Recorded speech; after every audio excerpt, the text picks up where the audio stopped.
Hello everyone. Today I am fixing two PIKOs, or maybe one today, one tomorrow, depends on where I run into.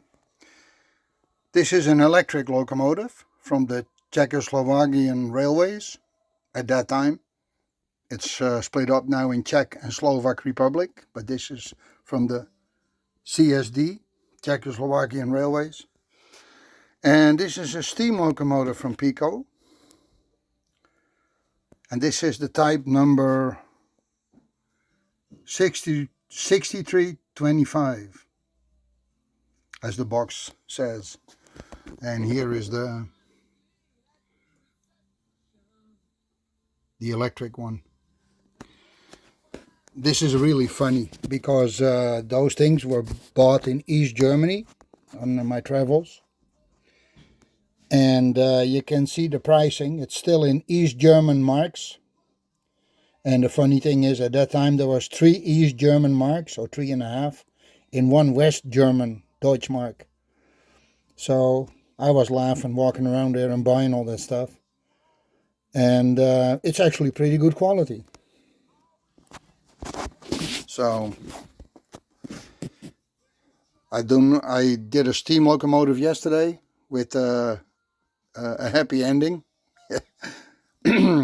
So today I'm going to start with the electric one. And yeah, these were bought in the in Magdeburg at that time. So you can see here all the cities where they were. This was PIKO Sonnenberg, the old PIKO, not to confuse with the British PIKO. And I bought it here in Magdeburg.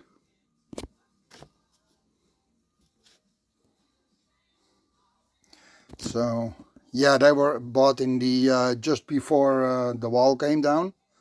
That was before all everything became Western Germany again, or Germany again. So all the Fleischmann I have is out of Western Germany, where it's now just back to Germany. So yeah, some stuff from Fleischmann is even made in US zone Germany, and this came out of Eastern Germany.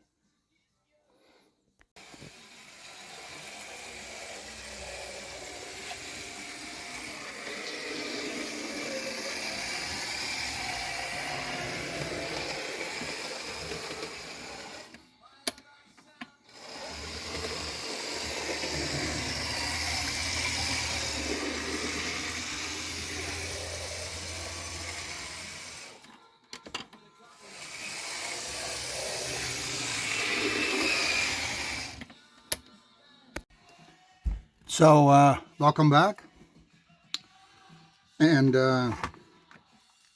I got the shell off. Well, that's not really rocket science.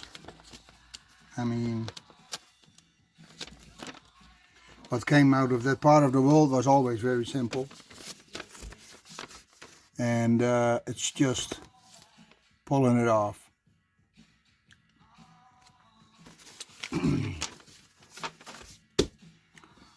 So it's very dry inside.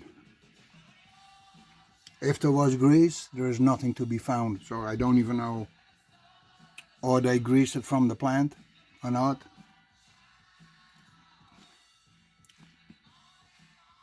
I mean, I can't see nothing.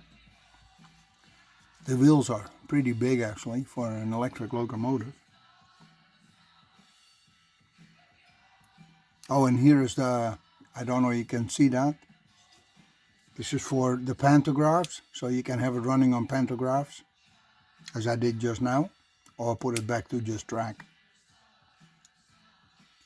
So, and then here's the contact, this copper thing.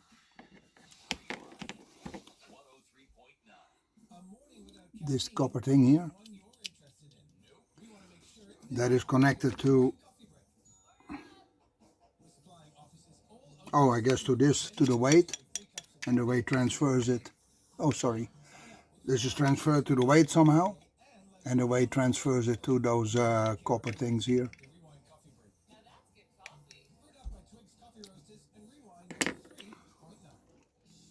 I marked it with an X, red X on the motor and on the cab, so I know how to put it back. I never know what I'm going to run into, so I like always to put it back on the original way. So I guess there's not much to it. This doesn't have directional lighting. It's just white lights. You can see in the cab. I have to get used to this phone, like here. So it's just white lights. It does change the direction, but it doesn't come with red lights when it turns the other way, which electric locomotives always have. So yeah, it's a pretty basic principle. One pole, two poles, so kind of silver metal and black metal. And the brushes are sitting this way. Well, this thing barely ran, so I'm not even going to bother opening it. I'm going to clean the contacts and grease it and just let it run. This is another case of buying it and putting it in a box because of work, moving, circumstances. It is brand new. It never ran. So, as you've seen, it does run, but it might need some oil and some loving, and I'm going to give it to that. And I'll put it back on the track. See you in a bit. So I put some grease on the locomotive.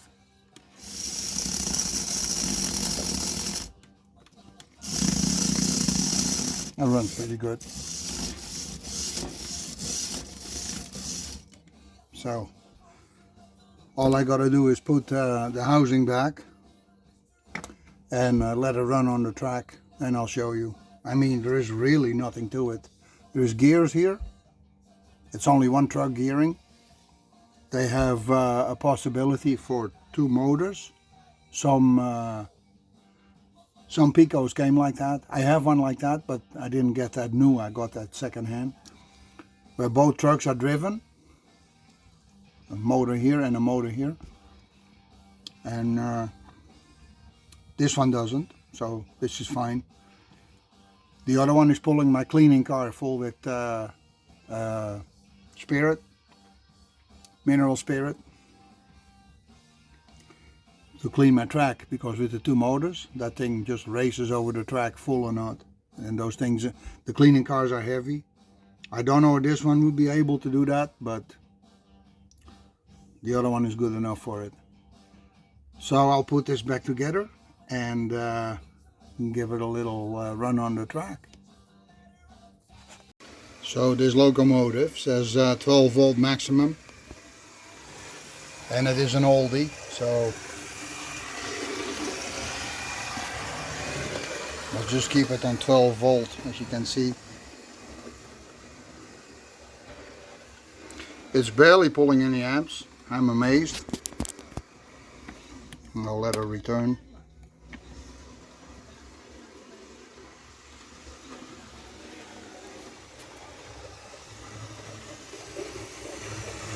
So the lights do change, but no red lights. Well, that was a fast one. She runs good.